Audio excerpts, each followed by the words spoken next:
Hi everybody, and welcome to another whiteboard training video. I'm Elliot Brecht with the Cheeky Scientist, and today wanted to cover some of the potential paths that are open for a PhD as they're looking for the available careers for them. If you're like me, you went over, you feel like you're pigeonholed and you get stuck in thinking that you have to do what you got your dissertation or your thesis on, what you did all of your research in, and you're not open to thinking about what aspects of the process you did actually excited you the most. You go over and think, I was just at the lab, in the bench at the lab, and this is all I can do. I just, sat behind a computer and did mathematics. I, was in the life sciences, and, I'm just used to being out in the field, working in the farms. And you don't think about all the other types of careers that actually can spin off of what you excelled at and what actually drove you to complete and finalize your PhD. And so I wanted to go through and just sort of highlight briefly, not just the specific jobs and how you go over and target exactly, what job you want, but initially to try and help you to break it down into, 5 major categories initially so that you can then start thinking, okay, maybe I'll look into more of these types of jobs more so.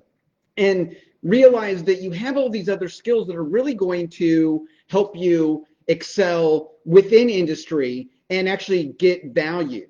Because you go over and you think you're pigeonholed into this one area because this is what you did all of your research on, and you don't think about all the other opportunities that are really out there. And within the association, we really do have lots of career maps areas so we can help you to really target what actually excites you and where you can want to, go within industry. And I'll start off with, the sales and marketing, which, most people, if you were in any sort of lab area or you're used to thinking, seeing this person who's coming in with a bunch of brochures and trying to sell you and you're avoiding them, but there's more areas to this than you realize. So some of these are things like, the technical sales and the special and the application scientists. These are otherwise people who come in and help you to, further your science and your research. So you're not just, the person that's in there trying to get you to buy more pipettes or, buy the newest, greatest thing, but also someone who goes in there and knows how to communicate with other scientists so they can help them to utilize the equipment properly.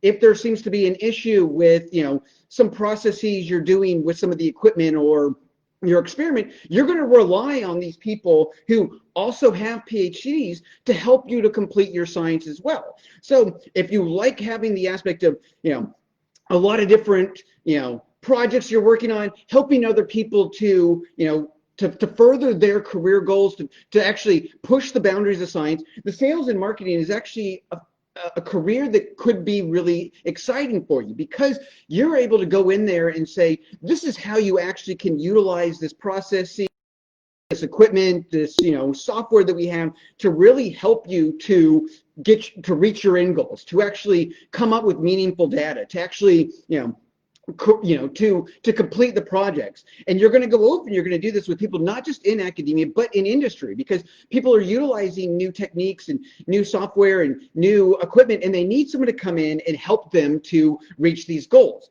A lot of people probably know R&D, research and development, and there's other areas of this. And this is something that people probably know more of and have heard about, like there's things like the research scientist or research engineer, but this is going to be somebody who's going to be working on one component of a project, and they're going to be pushing lots of different projects along through the pipeline. You'll have someone who's different, like project manager, who's going to go over and actually follow one thing from beginning conception all the way to the market. So these are other areas you can go through and actually, tie into where in this area was the most exciting for you. You also have people like in quality assurance and quality control who are going to be more in sort of the development aspect. So if it's something like you want to actually bring that final product to market, you want to make sure that it's fitting all the regulations, it's going through and being meeting all of the standards it needs to be, the tolerances are correct, the efficacy is right.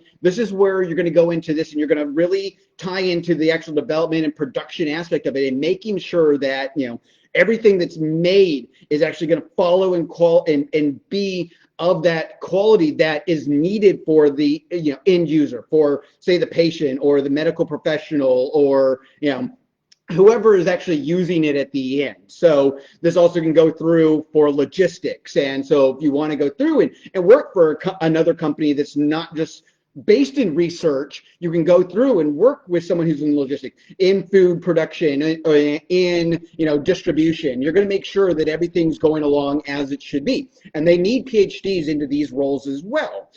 Your clinical and medical affairs. This is if you want to go through and you actually enjoy communicating and talking about the science with other people.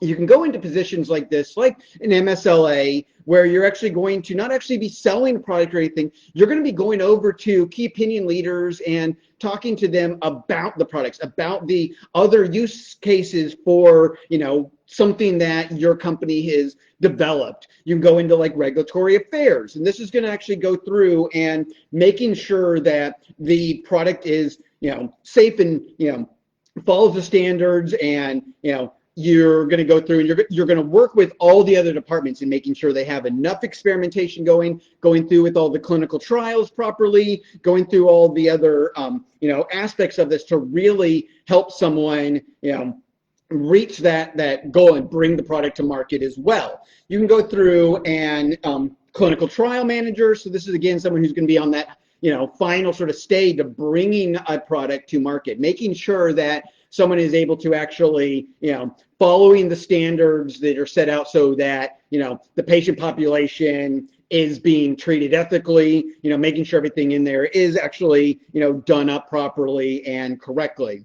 You also don't have something like data and info, so you've got the positions like data scientist, which is hot, everybody knows about, but there's a lot more positions within the data scientist where it's not just someone who excels at it knowing a programming language, but you actually, can utilize and figure out how does the data need to be, held together. How is it actually going to be able to produce some sort of meaningful result? Because as we're seeing now, more and more data is coming in from all kinds of angles, and you want to make sure that it's being able to take it in and have a meaningful, output. You also have people who are going to go into like IP, and or IT, there's a lot of other aspects in there. Medical writers who are going to go through and work with making sure that, the write-up for using a product, the write-up for blurbs, write-up for FDA grants, write-up, for not FDA grants, but for FDA regulations. You're going through and having to write out and compiling all the data set in there and being able to put out a clear, concise message so that it can go through and reach that final aspect. You'll then have areas also like business and finance policy. You'll have other opportunities within this, larger set, again, like regulatory affairs, ethics, lots of other different business aspects as well, business development, business production. You'll have people who are also in places like management consulting, where you're going in and again helping a company to figure out what is the aspects that they need to become a leader in their marketplace. What is it? Something else like, is an acquisition something that's in their best interest? Are these products viable? Can they actually make a profit on this? You're going to go through with a lot of these different positions, working on a lot of different things all at once. And these are all different broad areas that industry wants PhDs in. And this is one of the things is you have to realize and go through and look at it and follow like a career map and say, what aspect did I really enjoy? Did I enjoy, managing the project, teaching the undergrads and other grad students or lab techs how to run the experiments? Did I enjoy the communication aspect? Did I enjoy going and giving poster presentations and talks? Did I enjoy writing up my articles on, on my research? Did I enjoy, building out new processes to actually create the experiments. You know, you want to go through and say, where did I fall into this area that's actually going to excite me? And then you can go through and figure out where to then look for at different, you know, companies that'll fit into this niche of the industry that, you know, is best for you, and, you know, follow along and then tie down where exactly you want to go. So we have lots of different career maps that show, you know, all the different plethora of jobs that you can actually take your transferable skills and excel at. And so this takes us to the end of this whiteboard training. And so I want you to head over to phdsgethired.com to learn more about our flagship program for getting PhDs hired, the Cheeky Scientist Association. And as always, remember your value as a PhD and keep thinking and acting like a successful industry professional. Bye, guys.